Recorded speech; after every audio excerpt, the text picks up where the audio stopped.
নমস্কার।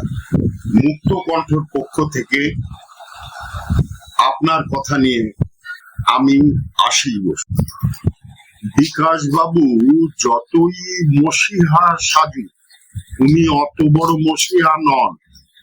ওনাকে পাম দিয়ে এত হাইফাই করা হয়েছে। উনি কটা কেস জিতেছেন, উনি মমতা বন্দ্যোপাধ্যায়ের হয়ে কেস লড়তে চান, কিছুই করতে পারবেন না।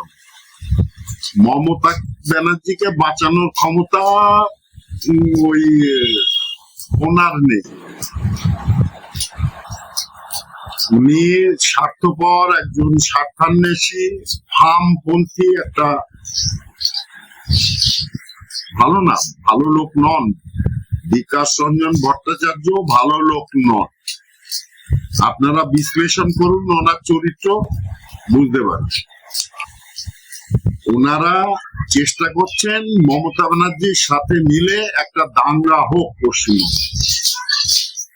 ওনারা তো অপারেশন সানশাইন করেছিলেন, করেননি? তখন হাতিবাগান মনে আছে, মনে পড়ে? শিয়ালদা মনে পড়ে?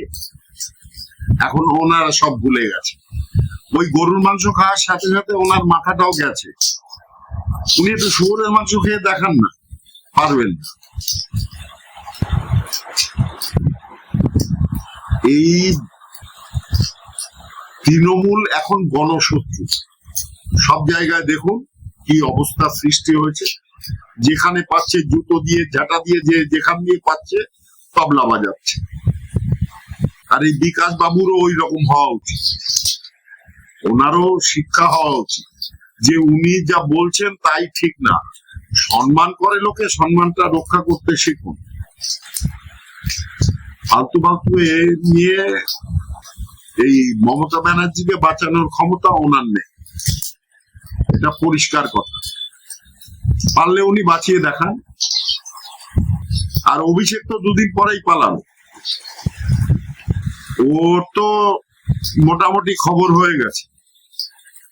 পাবলিকের সামনে যদি আসে, পাবলিকই সাইজ করে দেবে। দেখুন চারিপাশে কি হচ্ছে। সাধারণ মানুষের পয়সা লুটে আজকে এরা মাঠে নিয়ে পুঁতে রাখছে ট্রলি ব্যাগে। কেউ গুহা বানিয়ে সেখানে রাখছে। কি রাজত্ব চলেছে এই 15টা বছর, এরা কি রাজত্ব করেছে। বাংলাটাকে ছারখার করে দিয়েছে। দেখুন বড় কোম্পানি আমুল আসছে তার সর্ববৃহৎ ইনভেস্টমেন্ট নিয়ে পশ্চিমবঙ্গে। কয়দিন হয়েছে আজকে নতুন সরকারের, তার ভিতরেই তারা বোঝাতে পেরেছে আপনারা এখানে আসুন, আমরা বাণিজ্য বান্ধব একটা পরিবেশ আপনাদের দেব। আরো কোম্পানি আসবে বাংলায়, দেখবেন আগামী দিনে ভারী মাঝারি ছোট অনেক শিল্পই আসবে। বাংলার মানুষ গুজরাট মহারাষ্ট্রের মতন ওই রকম প্রত্যেকের কাছে কাজ থাকবে। সবাই সরকারি চাকরি পায় না, কোনো দেশেই কোনো জায়গায় কোনোদিন হয় না।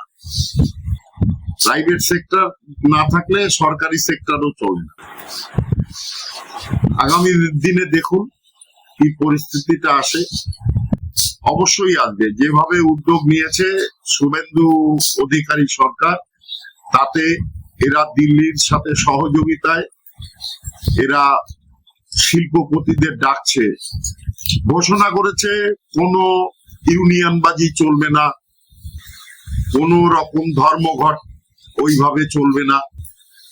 আবার এই ভামপন্থীরা এরা তো বলবে ধর্মঘটই শ্রমিকের অস্ত্র।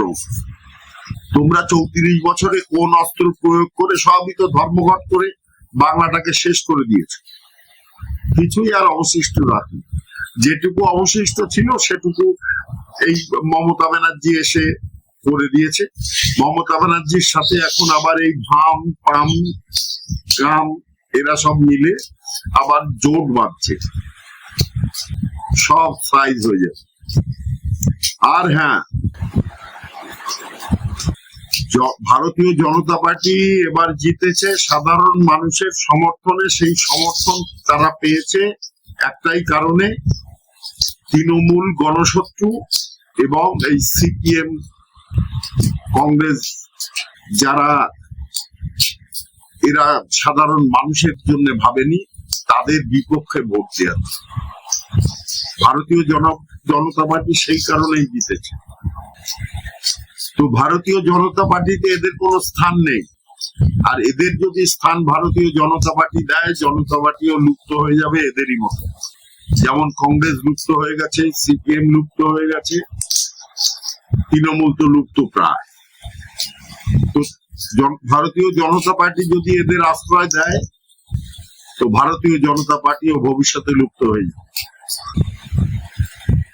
আমরা চাইবো আগামী দিনে পশ্চিমবঙ্গে শিল্প আসুক, শিল্প বান্ধব পরিবেশ তৈরি হোক। এই যখন তখন ধর্মঘট, যখন তখন যা ইচ্ছে যা খুশি করা চলবে না। ব্যবসায়ীরা আসবে, তারা ব্যবসা করার জন্য আসবে। তারা যদি মুনাফা না পায় তাহলে তারা ব্যবসা করবে কেন? গুজরাটে ব্যবসা করছে না, সেখানে মানুষ বেঁচে নেই। এক একজনে 2 শিফটে কাজ করছে, এক শিফটের কাজ সেরে এসে আবার আর এক শিফটে যাচ্ছে। মহারাষ্ট্রে করছে না, এমনকি হায়দ্রাবাদ, সেখানে দেখুন সব জায়গায় তারা এগিয়ে গেছে। শ্রমিক শ্রম দেবে, অর্থ দেবে পুঁজিপতি, তবেই তো শিল্প গড়ে উঠবে। যাই হোক, আগামী দিনের পথে তাকিয়ে, আর এই অন্নপূর্ণার ভান্ডার নিয়ে যা লোকে বিভ্রান্তি ছড়াচ্ছে, এসব বিভ্রান্তির কোনো কারণ নেই। কারণ এই 13টা পৃষ্ঠা, বাংলায় 13টা পৃষ্ঠা, তার ভিতরে 7খানা পৃষ্ঠা শুধু টিক দিয়ে ভরতে হবে। আপনার বিশদ বিবরণ যদি না থাকে, তাহলে আপনি যে প্রকৃত দুস্থ গরিব মানুষ সেটা প্রমাণ হবে কি করে? আপনি কোটিপতি, আপনিও নেবেন কেন? একজন গরিবের হক আপনি মারবেন কেন? আপনি কি বলেন? আপনার কি মতামত? প্রত্যেকটি দুস্থ পরিবার অন্নপূর্ণার ভান্ডার পাবে, প্রতিটি শিক্ষিত বেকার যুবক যুবশক্তি পাবে। আমরা চাই স্বাস্থ্য, শিক্ষা এগুলো সঠিকভাবে সঠিক পথে চলুক, এইটাই আমাদের কামনা একজন পশ্চিমবঙ্গবাসী হিসেবে। এই মমতা ব্যানার্জি এত চেয়েছিল বাংলাটাকে ভারত থেকে বিচ্ছিন্ন করে সে সেখানে প্রধান হয়ে বাকি জীবন ঠ্যাঙের উপরে ঠ্যাং তুলে চালাবে। আর এই চোর ছাঁচোর ওই ভাইপোটা, ওই জানোয়ারটা কত টাকা যে লুটেছে, এদের সম্পত্তি ভেঙে ধূলিসাৎ করে দেওয়া হোক, যেগুলো বেআইনি ভাবে আছে।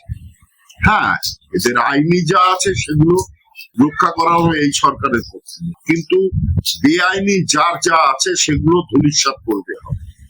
এটা আমরা সাধারণ নিম্ন মধ্যবিত্ত মানুষ আমরা এটা চাই। আমরা চাই ন্যায়ের শাসন, প্রত্যেকটা মানুষ তার স্বাধীনতা নিয়ে বাঁচুক, তার ব্যক্তিগত যে স্বচ্ছতা সেটা সে বজায় রাখুক।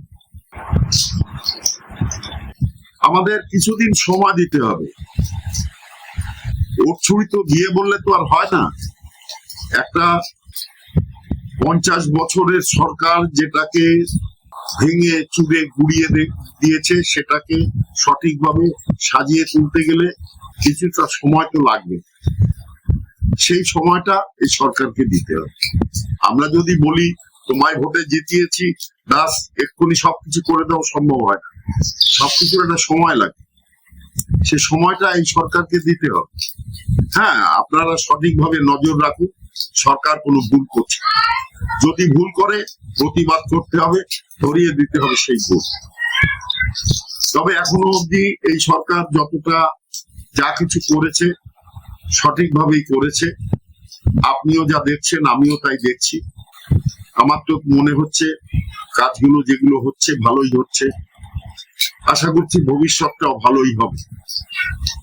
আগামী দিনে আমাদের এই বাংলায় আবার শিল্প আসবে, আবার প্রতিটা ঘরে যুবক যুবতীরা তারা তাদের কর্মসংস্থান হবে।